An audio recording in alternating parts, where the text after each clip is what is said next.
Welcome, everybody, to Getting Real Estate with the Living Colorado team. We're very excited to have you, Nadine Bridges, joining us for our part 2 of our Pride podcast series. We're very excited to have you today, Nadine. Thanks for having me. I'm looking forward to the conversation and happy Pride, y'all. Happy Yes, Pride. happy Pride. Absolutely. Absolutely.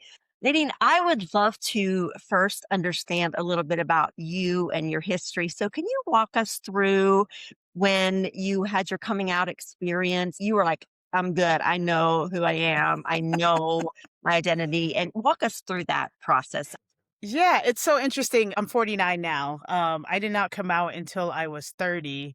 I think I've always known that I was queer and grew up like mainly in a queer friendly family, but not right. I was raised a Jehovah's Witness, so was very much so aware that I could not be anything but, heterosexual in that way. But also my father was very inclusive. He was not a Jehovah's Witness, so he was disfellowshipped when I was younger. And so I had my uncle Billy, who was openly gay for a very long time of his life. And my dad celebrated him. So I knew that like within my family unit, that I would be okay. I actually met my now wife in grad school at the University of Denver. We were sitting across from each other. And we started dating by the end of the first quarter and have been together ever since. And when I told my family, I think my brother, my dad, my sister, my stepmom, they were very welcoming. In fact, my dad had said to me, "I just assumed you were bisexual, like that you had always been dating women," which I don't know how to take that, but I will say that I was like kind of offended, but like not. Um, but I will say that my dad tells me this story that when I was young, he was having a conversation with my stepmom about our futures. And he had said, Nadine's probably going to end up marrying a woman someday. And my stepmom said, "What are you talking about?" I must have been like 11 or 12 at the time. And he said, "Because no man would ever be able to match her power and allow her to use it in the way that a woman would allow her to." And I have to say, with my wife, where we're about to celebrate 13 years together, married, on June 29th, that is exactly it. I have a person who is my partner who allows me to be who I am, and I'm very grateful for the love that we're able to share with each other. I love that so much. We were talking last week about coming out stories and how important it is. Was there a moment where you felt like you could truly live authentically, especially here in Denver? Yeah. Yeah, when I was the director of Rainbow Alley, that was the first time that actually had really surrounded myself by queer community. And young people are like unapologetic about who they are, and they challenged me within my own rigidity of expression to allow myself to just be, to express myself in any way that I want to be proud of that, to stand up and speak up for those in the community. And I think that was really what kind of harnessed who I am today, to be unapologetic, to be proud of who I am, to really understand what it means, uh, pre-colonization for queer identity to be almost like what we are supposed to be. Yeah, I'm very proud of that. And those kids are now adults and they still hold me accountable to like who I am in the community and really on a larger scale. Yeah, Nadine, I was going to ask you about key people in your story. Mhm. I think your dad played a beautiful role and maybe your uncle Billy too, but I'm going to like change my question and ask you, Mhm.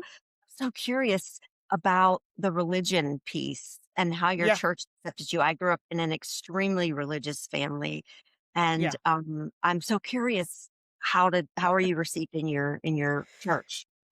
Yeah, I mean, the Kingdom Hall, the majority of my family on both sides, my biological mom's family and my dad's side are Jehovah's Witnesses. And yeah, I think that it's definitely when Liz and got married, I think there was definitely a clear separation of like, oh, she's definitely not, gonna, you know, Like she's be a going part of the there. Kingdom Hall, yeah. Yeah.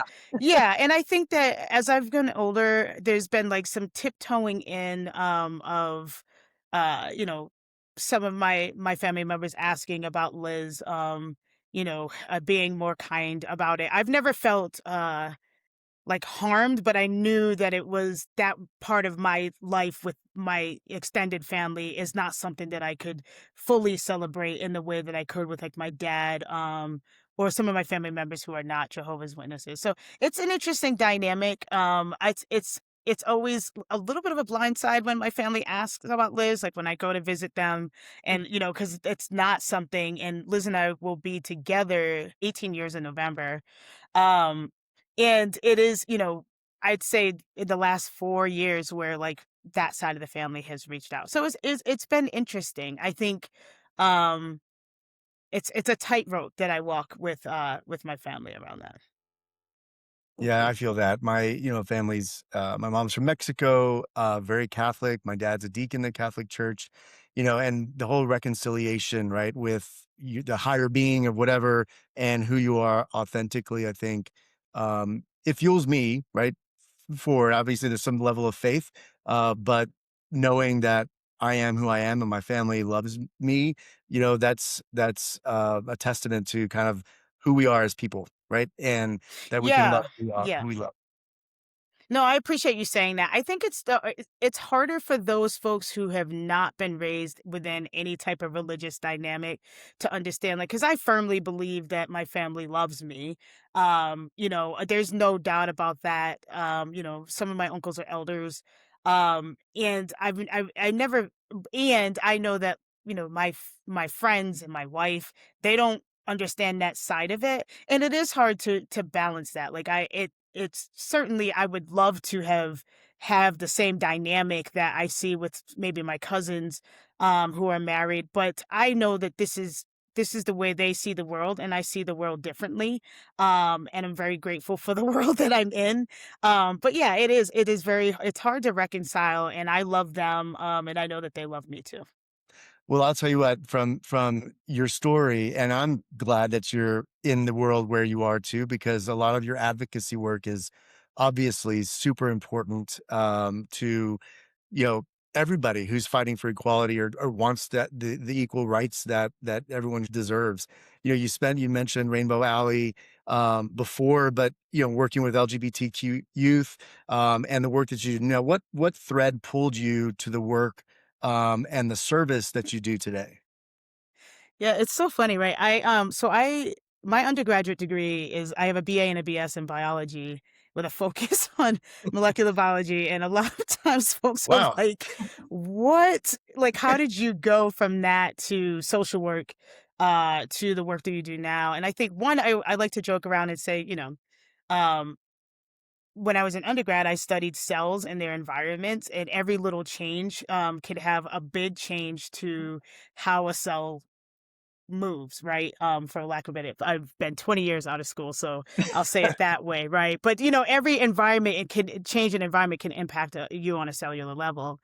And now, as a macro social worker, I study people and environments, and every little change in the dynamic can impact an individual or a group setting. And I love being able to be a part of creating sustainable change so that our communities can thrive. Um, you know, I was raised, I tease my uncle a lot, and say that the reason why I'm able to knock on doors and give speeches is because I've seen my my own family do it, and to be able to have unpopular conversations with confidence. And and I'm still able to do that. So I can thank them personally, for, the Awaken the Watchtower and those conversations. But yeah, I think my dad has always raised us to speak up for ourselves and for vulnerable populations and understand how we are positioned in the world. And I believe that it's a part of all of our roles to really understand that the reason why I believe we're on this earth is to support one each other, and to love with each other, and to create a space for the respect and love of the human condition. And I lead by that in everything that I do. Doing advocacy work, though, and social work, it's not something you do to get rich, right? I mean, it's not Yeah. something you do to get rich. So when did you like have this understanding that, this is kind of what I'm meant to do? Like kind of this is my calling. Yeah, I mean, so when I graduated from undergraduate school, I actually walked up the stage and told my family, I'm not going to medical school. I thought I was, and I had a lot of events happen. I had lost my mom, my junior year in high school, my biological mom, and I took a job as a nanny, moved to Washington State. Like, my family was like, "What is happening? What is going on?" I think my dad was just like, "Do whatever makes you happy." Um, and then I went to Peace Corps in Nicaragua, and being able to understand myself as a U.S. citizen and the dynamics that it plays out in like a country like Nicaragua, being able to understand cultures, especially as a Black person, and thinking about the diaspora, especially on the Atlantic coast of Nicaragua, where there's a lot more indigenous and Afro Caribbean folks. I really, I don't know, I was really able to connect on a different level on why we do this work, why it's important. Um, and going to social work school at the University of Denver, where I understood, like, not just myself from a vulnerable like from a vulnerable perspective, but also my privileged identities as a cisgender person, as a U.S. citizen, and how I have a duty to serve community in the same way that I would expect community to serve me as a Black queer woman. And I see what change can happen. I understand that my role is not to change people directly, but to change how I approach them and to create space for communities to thrive. And I love that about my work. Yeah, and I think you're doing incredible. We're obviously Pride. You're one Colorado. One Colorado is one of the grand marshals for the parade Hmm. this year, which is awesome. You became the executive director in 2021. Um, Hmm. how was it stepping into that role? You're right. Having been, I know you were at Boulder County Public Health, right? But moving into one Colorado as executive director, what was that like? Yeah. I think, John, I think I told you this, or maybe I didn't, but I never had any intention of becoming an executive director. I think it was just like absolutely not. And when my predecessor, Daniel Ramos, stepped down, I had community members who reached out and said, "Hey, have you thought about applying to this role?" And I said no. But I did, and it was in the middle of the pandemic. I was on the emergency response, working incredible amount of hours, and I don't know. I was lucky enough that those who were on the hiring committee saw something in me. I think it was an opportunity for change. I started January 19th, 2021, right before the inauguration of Biden, a change in leadership. My birthday is also January 20th. So it was, Oh, an interesting time. And I think at that time there was large movements happening around equity and inclusion, intersectional opportunities, Black Lives Matter, and I wanted to be a part of that. I always say that our community, the LGBTQ plus community, is not a monolith. We're literally representative of every race, ability, political ideology that's out there. And my commitment to the work was very much so around bringing that intersectional lens to the work, like making sure that we weren't just an LGBTQ plus organization, but that we were committed to making sure that we were committed to the work in rural communities, that we were really paying attention from a disability lens, that bodily autonomy, immigrant rights, reproductive rights. And I've really been leading with that in the last 5 years. Can you tell me just a little bit about One Colorado, what it does on a day-to-day basis? Mhm. What mhm. a question. I'm always Floating. telling people that we can't be everything to everybody. And yeah, I feel like we are everything to everybody. Yeah. There's from a 35,000-foot level, I could say that we're a 501(c)(3), which is our public education work, making sure that our communities understand their rights, that we're doing trainings around equity inclusion, that our youth programming, that we're teaching about civic engagement and leadership. We're also a C4, which allows us to endorse pro-justice, pro-equality candidates, make sure that we're doing trainings, that our candidates have the information that they need in order to support us through the the legislature. We also have a PAC, which allows us to put funding behind some of our endorsements when we do that. I think on a day to day, right now with our health equity work, we're really leaning into supporting community around gender affirming care, having very candid conversations with Children's Hospital and Denver Health around how we can provide support there. We have a lot of families as a sanctuary state who are coming from Oklahoma, Texas, Florida, Nebraska. So making sure that we have support for them. We do a lot of convening, so we try to convene LGBTQ plus orgs from across the state to make sure that they have the information that they need. So the biggest piece for me is making sure that we're creating a blueprint and a foundation for our communities to thrive, not only within the LGBTQ community, but within the greater Colorado community as well. Wow. It's amazing, and it's amazing because you don't have a huge staff, right? The No, team is there's 12 of us. yeah, yeah, it's Wow. yeah, it's amazing. And I know, like, from you have core pillars, right? So I have health equity, safe schools, Mhm. and policy advocacy. How do you feel like those pillars connect or affect or can and impact everyday lives of Coloradans? Yeah, again, I think that, our health equity work is very much so. Obviously, right now we're really focused on gender affirming care, but we also do a lot of assessments in community so that we can tell the stories of like what are the gaps that our community needs, and how do we turn that into policy. We just had our youth summit in Salida where our young people were able to learn about civic engagement, understand what is going on in communities, and how they can be a part of the narrative, even if they're, are not able to vote, that they could still be change makers in their community. We have a change makers cohort, which is trans, non-binary, gender expansive Coloradans that represent 7 of our 8 congressional districts, and they do intensive training, storytelling, so that they can also be on the ground to create sustainable change.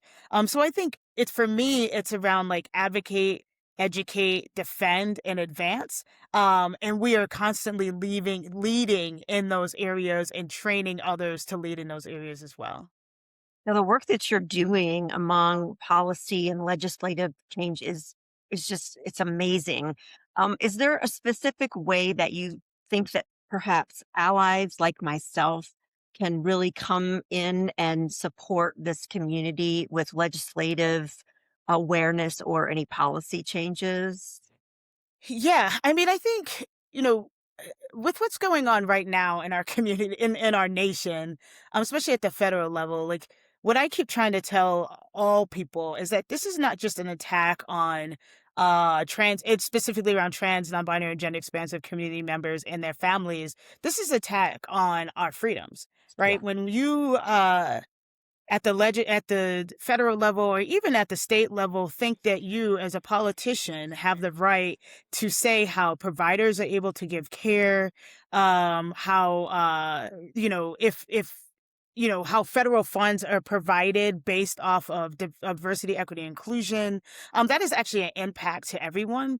And so it's really important that everyone get involved, that we really, especially when you're talking again, I lean into bodily autonomy because whether it's around immigrant rights, reproductive rights, healthcare, those are all about bodily autonomy, and everybody should want to be involved in making sure that we are holding our civil servants accountable to the decisions that they're making.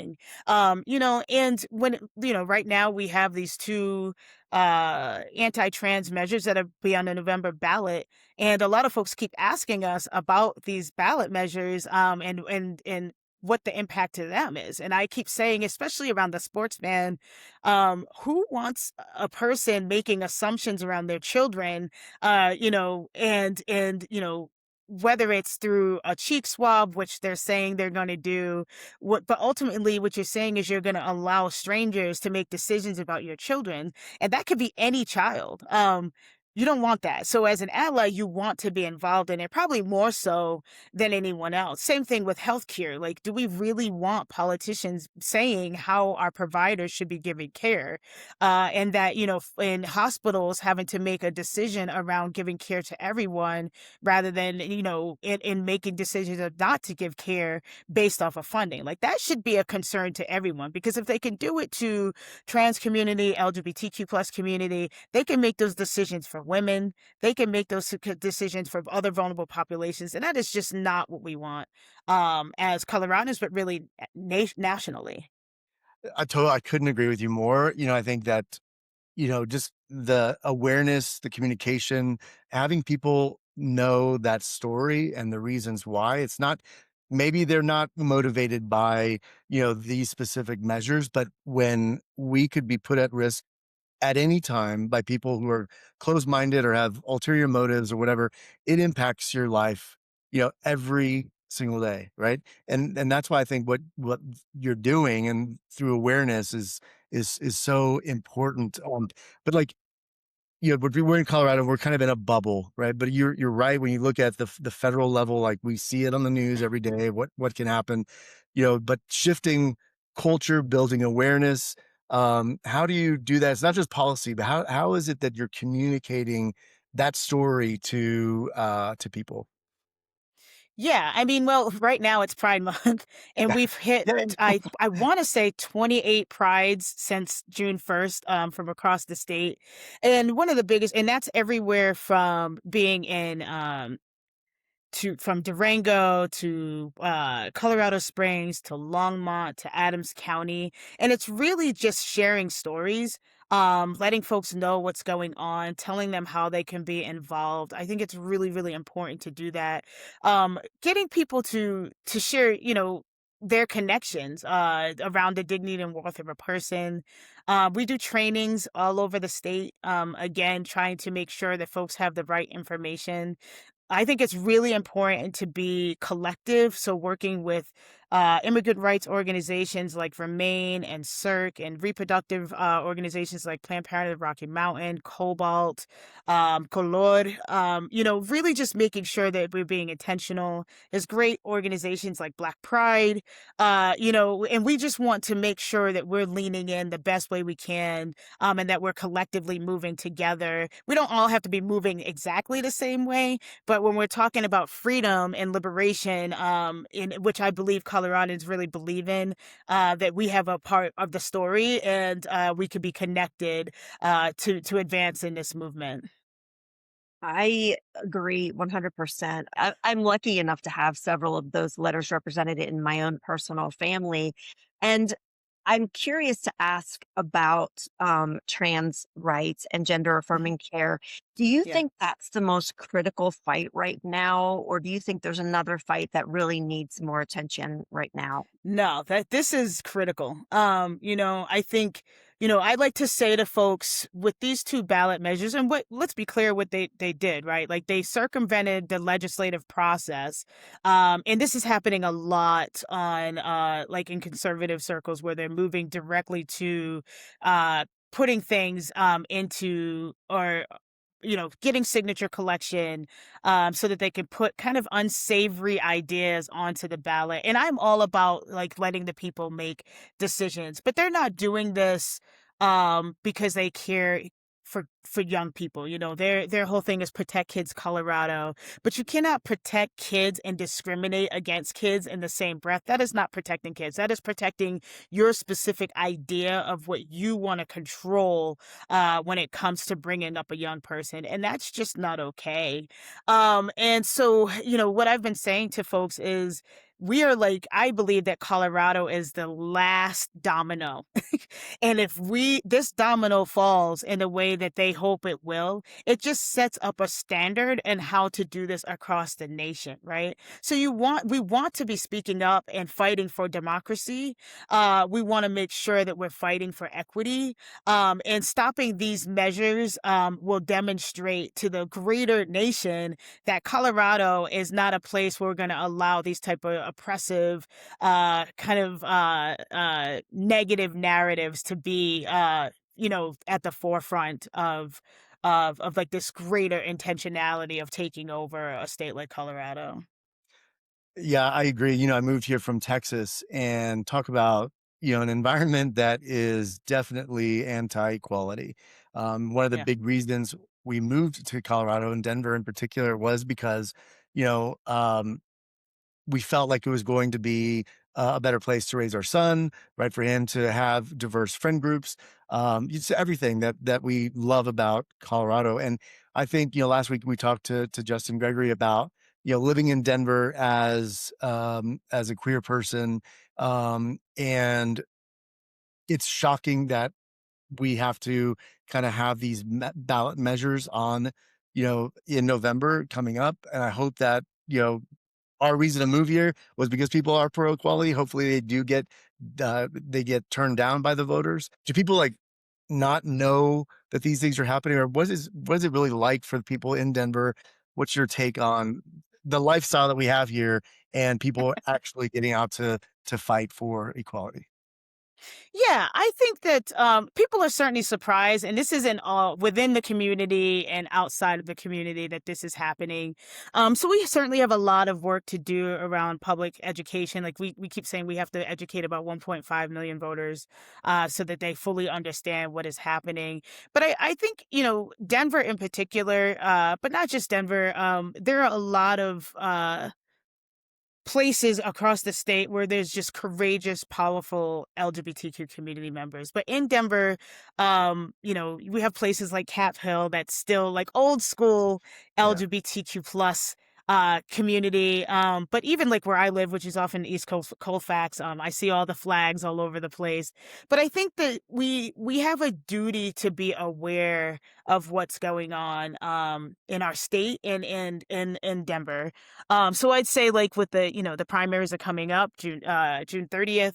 Our ballots will drop after that. Like really pay attention. This is not a time to not read what's on our ballots. Like people really need to pay attention, find your trusted folks in community and really be critical about what's on these ballots because they seem like they care for people when they say stuff again like protect kids Colorado. And even with there's a sex trafficking measure on the bill, and I would really encourage people to read what it's saying before making a decision, because it sounds simple but it's not that simple. They want to make us an example, and we don't want to be that type of example. We want to be an example of equity and inclusion and fighting for what's right, not an example of how to cause harm to other communities. And I know that so many times they misrepresent the situation like you were just talking. They want to confuse people. They want you to think, "Oh, well, I'm all for parents having rights and I'm all for this and I'm all for," and they make it very confusing and people don't Yes. understand. So, what do you think is the most misunderstood talking point that's out there today? Ooh. That's a great question. Yeah, I think that the most misunderstood talking point from the right is that this is about protecting young girls. Mm, That this is about feminism. That we just want equal opportunity and for all kids like to play sports. This is about protecting the development of a young person. No, this is really about, I mean, and we've heard it, like the folks who are running these the initiatives 108, 109, and 110 is Kevin Lundberg, who is a man who tried to make abortion a capital offense. He has literally said that he's doing this so that he can rile up his base to vote for other things that they support. It's not about kids. It's not about girls. It's about their own agenda. Erin Lee, who's a part of Moms for Liberty, like this is a woman who really was in obscurity, who suddenly has found voice in really bullying trans people and their families. Like like it's not about protecting young people, and it's not about parents' rights. It's about them putting their agenda so they can control how all parents are taking care of their young people. And what we keep saying, and we have one Colorado's lucky to be on the executive committee of Families Not Politics, right? And it's like families, not politics, right? They have a political agenda, and it's part of a larger agenda across the United States. And we just don't want, Coloradans don't want, should not want to be a part of this. No, 100%. I think, um, there's just so much, like, to Kenda's point, of confusion, out there, and that's why they write the ballots the way they do, the measures on there, like, they wanna create that, confusion so that, people vote the wrong way, and hopefully, it doesn't happen, but, I digress, but, um, you mentioned Cap Hill, right, and East Yes. Colfax. I'm very close to those areas. Where do you feel like, that old, like, or the most inclusive or the best kind of neighborhoods that have the pride flags, like, when you're out and about, and may not even be here in Denver, maybe other cities in Colorado, that you're Yeah. like, wow, that's a really cool community there. Yeah, I think, man, there's so many great places like Good Judy's out in Grand Junction. The Mountain Pride out in Avon is really amazing. There's small LGBTQ youth organizations like Four Corners Rainbow Youth Center, Inside Out Ignacio, which is in the Southern Ute Tribe. But here in Denver, there's a lot going on too, right? We have the center in Colfax. We have Black Pride, who has been doing some of the most amazing events across the year. Town Hall Collaborative is really great. I'm naming places because I think that, like, a lot of times when people come in, they're not really sure like what to do, like where they should go. And I think these places like El Potrero, which is out in Glendale, which is like I think the most inclusive Latinx club. There's just a lot of good opportunities. My favorite place is Buddies. Oh, yeah, Buddies. And yeah, I love Buddies, and I also love Little Devils, which is probably the place where it feels like the Cheers, like if you were like a ruddy old LGBTQ person, like it just feels like you have like your older guard of LGBTQ plus folks with like your punk young folks all going to one bar, and I love that.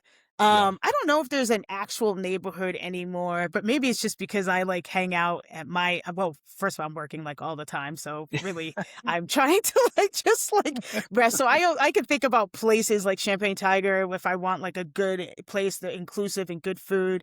There's just like, that's what I'm loving, is that seeing these places pop up.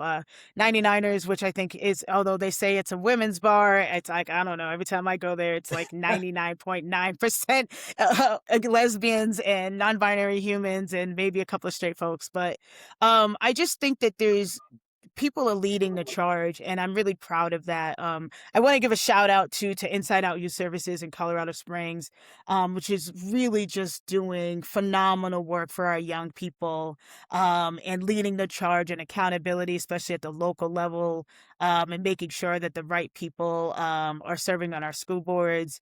I don't know. I just because we're so lucky to be able to travel across the state, and I've been to places like Montrose and Ouray.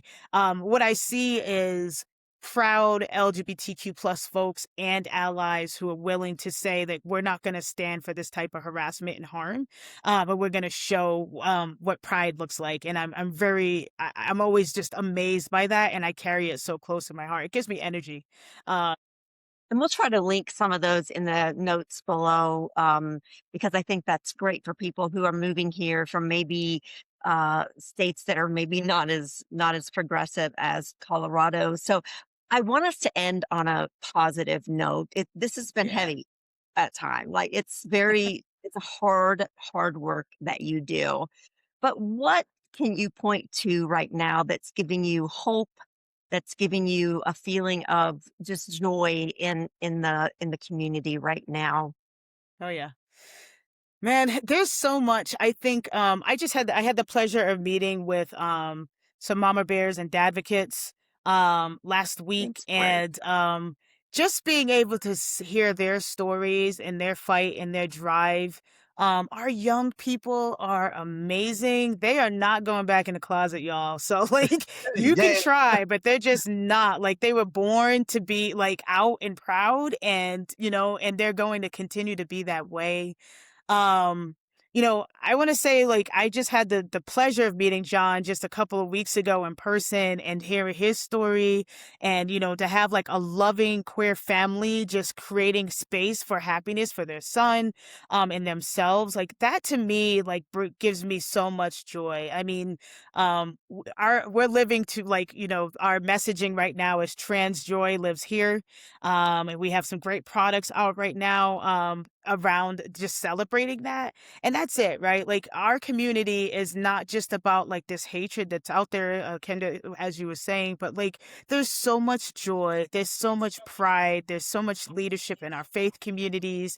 And that's what I'm going to continue to hold on. We're going to shine that beacon of light, whether you're in a small community or a large community, because that's what it's all about. Like it's really just demonstrating that love has much more power than hate, and that's going to create a sustainability for the future. And Colorado is going to lead the way in that, right? We have the most protections in any state in the nation, and we're not going back. Nadine, I thank you so much for your work. Yes, just keep shining that beacon of light. Right? Where can our listeners follow One Colorado and maybe get involved? Yeah, I mean, you can follow us on our socials. Just search One Colorado. You can always email us at info@one-colorado.org. You can go to our website at www.one-colorado.org. Look for us during Pride. We're the marshals, as John mentioned, one of the grand marshals, along with Megan and felony misdemeanor. We'll be tabling. Please sign our pledge to defend trans Coloradans. You could do that on our website. We have a lot of trainings coming up for folks so that you can involve. Love that. And I will definitely see you at Pride Parade. I'll see you also at the Pink Party, which is, I know, a big fundraiser for One Colorado. It's this Yes. Friday. Are there tickets still available? There are tickets still available. Thank you for that. It's like Sure. I forgot that we have a major event coming up. Yes, at Friday at Tracks. You can certainly buy your tickets on our website. It's open bar. We also have NA bar. Nini Coco is our main drag queen who's going to be performing. Minerva is our MC. It also gets you in the tracks for Drag Nation. So yes, please come out. You can reach out to me if you need a discount at Nadine B at one-colorado.org, and we'll provide you the support. But we'd love for you to come on out. You want to get those tickets as soon as possible. Thank you so much. We're really looking forward to it, and we could not be more grateful for the time that you spent with us today. We really appreciate it. Yeah, It's thank you my very much. pleasure. Thank you for having me. I love this. Thanks so much for joining us on Living Colorado Getting Real Estate, and we'll see you in the next one. Bye, everybody.